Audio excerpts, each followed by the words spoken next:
Opportunity's lure. It was several hours past midnight when old John, as the town people liked to call him, scrambled over the fence of the cemetery. He held a flashlight, a shovel, and a garbage bag. Anyone who could see his face in the darkness would have noted the fierce look of determination in his eyes. He went silently through the rows, pointing his flashlight at each headstone and shaking his head when it didn't match his search parameters. He knew what he was looking for: freshly dug sand. There had been a funeral for the woman earlier in the day. He knew that for sure, but he did not know where the body had been buried. He continued to move from row to row until he finally spotted it. The headstone held the freshly printed name, Deborah Myrtle Connor. It was the right one. He had seen it in the newspaper. The soil was still scattered from the digging. It was soft enough to be dug with ease. Old John started to dig. He continued until his arms were sore, and even then he didn't stop. He eventually struck the hard wood of the coffin. That was when he allowed himself a smile. He cleared the rest of the sand off it and swung it open. The woman inside was blonde, with a peaceful look on her face, despite it being pale beyond comparison. This was usually the most difficult part. Old John had a cleaver in his garbage bag, which he brought out. He readied himself and hacked at the arm first, making a loud, crunching noise. It did not bother him that he could get caught. He knew there was no one around for miles. No blood splattered as he worked, which he liked. He went at it with the cold indifference of a butcher until finally the arm came off just above the shoulder. He inspected it like a prize. "This should do," he said to himself. "It's still fresh enough to work with." He shoved it into the bag. Next, he cut off the other arm, deciding to leave the legs. Old John did not need much bait. The fishing competition was the next week, and he was going to use a different type of bait. He had won the annual fishing competition for 9 years in a row now. He was something of a local champion. This year, he was planning to catch a grind fish in order to make it 10 years in a row. He had just the perfect bait in mind. "Just one more year," old John said to the cold darkness. "One more year and I'll be done with all this. I just wish Papa could have been here to see." When the competition had first started, old John was still a young fisherman. He had entered it with his father. While trying to bring in a particularly large fish, his father had slipped and hit his head on the side of a boat, leaving a large gash on the side of his head. Before they could get him to the hospital, he had already bled to death. Even to this day, old John could remember the dark red color the water had turned because of the blood, and how the fish had swirled around it like impatient phantoms. Old John bit his lip. There's no use dwelling on the past, he thought. He closed the coffin and shoveled the sand back into the hole. He had to make sure it looked exactly like it did when he met it, or people might start asking questions. He had a close call 5 years ago when he had dug up 2 graves and forgot to cover the second one. The investigators naturally came to his house first, as he lived closest to the cemetery. He had just managed to stop them from entering his basement back then. Old John had vowed himself never to make a foolish mistake like that again. It was almost daylight when he was done shoveling dirt. The sky was still very dark, however. He scaled back up the low fence and walked to his truck.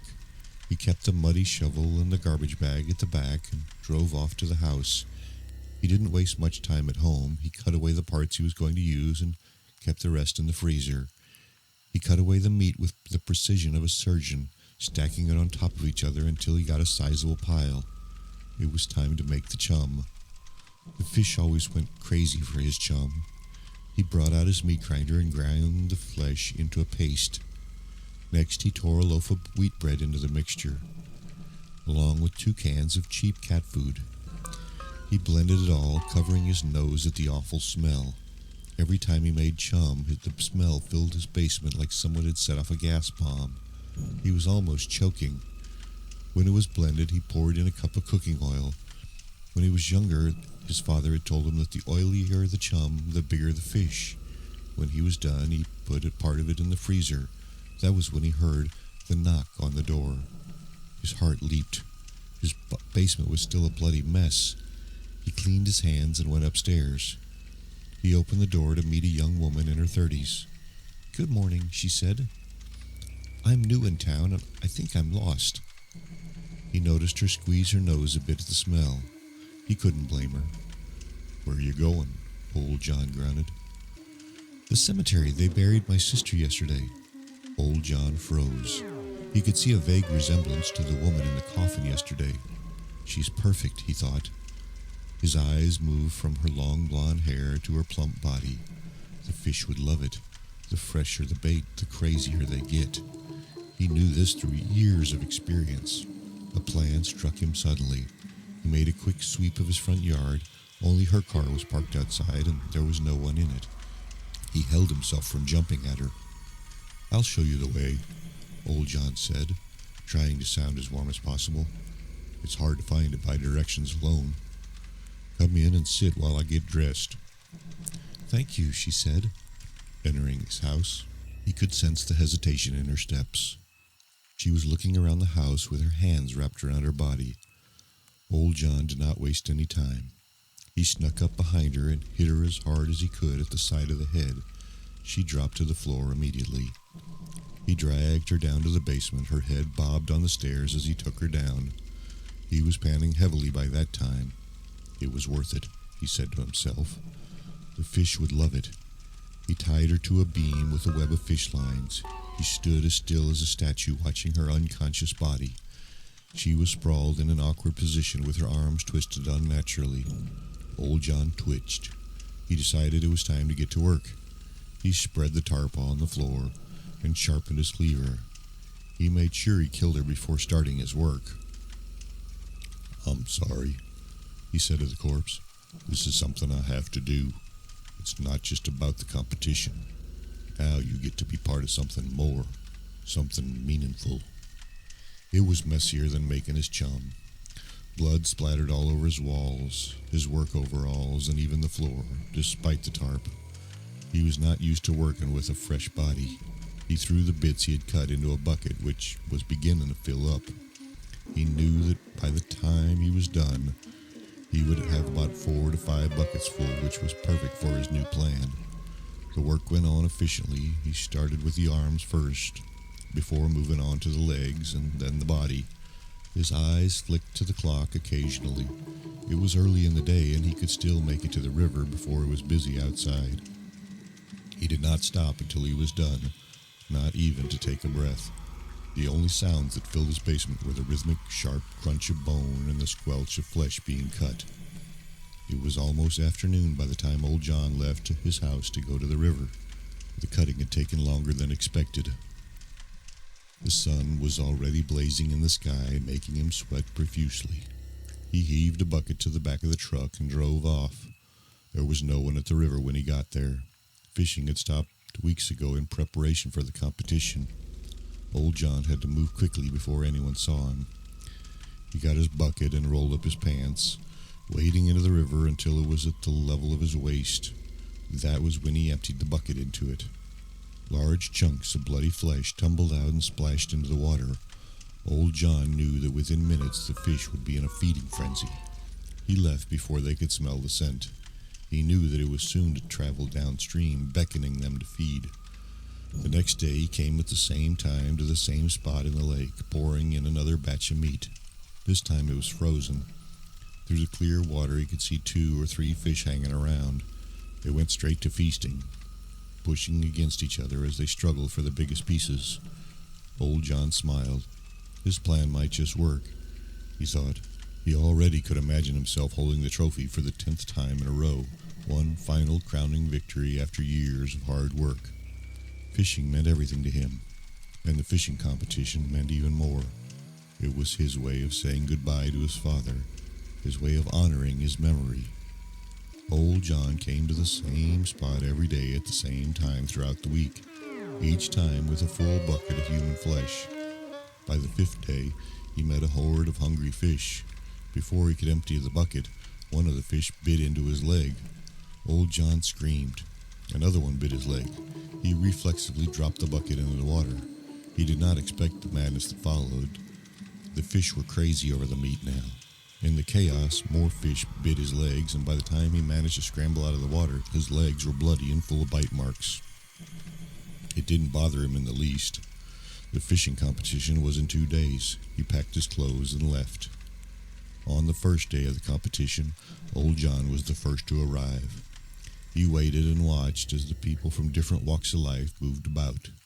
The shoreline was packed, and the river was filling with different boats, manned by determined fishermen hoping for a prize catch.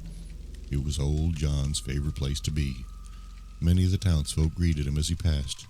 He was a bit of a celebrity due to being a 9-time champion.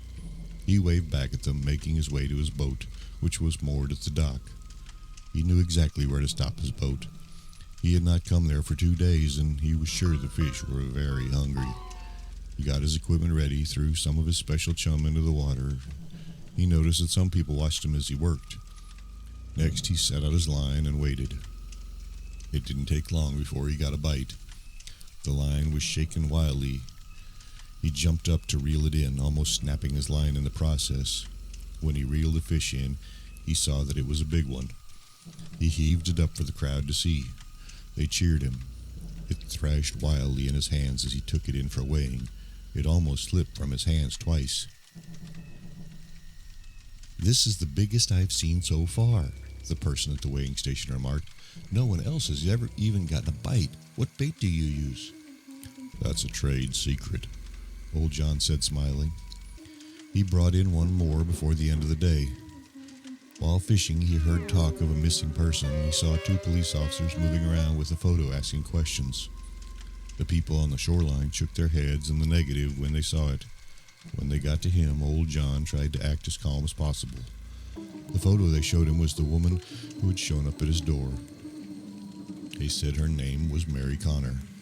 He shook his head, saying he had never seen her before. They left him and continued their questioning. He breathed a sigh of relief. "You'll never find her," he whispered.